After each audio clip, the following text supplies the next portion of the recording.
it yummy? Ryan? How's it? Is it yummy? Wow, so happy, huh? Oh, sarap. Oh, she's...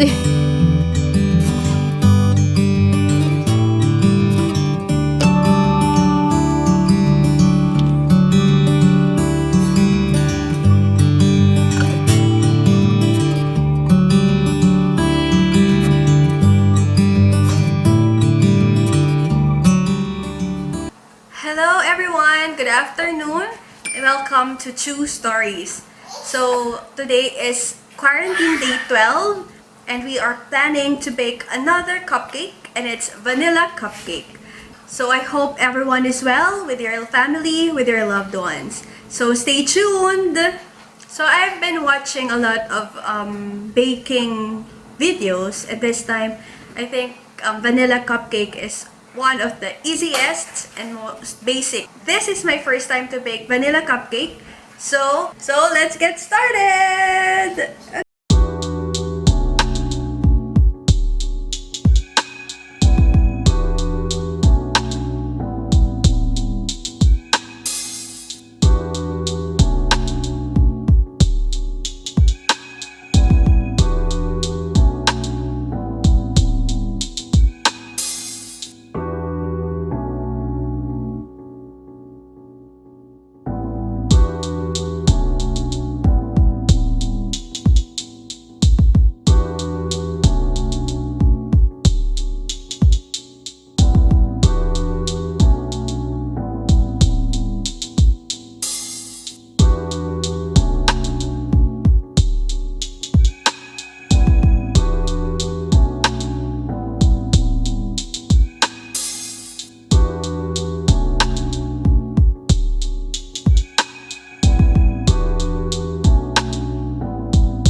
video was done. So, praise the Lord. Sana masarap talaga ito. And here it is, my first time to bake vanilla cupcake. Hi guys, I hope you liked the video. For more updates, just like, comment, and subscribe. Just click the red button. See you again! And keep safe and God bless. Is it yummy, Ryan? How's it? Is it yummy? Wow, so happy, huh? Oh, sarap. Oh, she's eating it. Oh, so happy, girlie. Yeah, later you can have yours. Baby already has her share.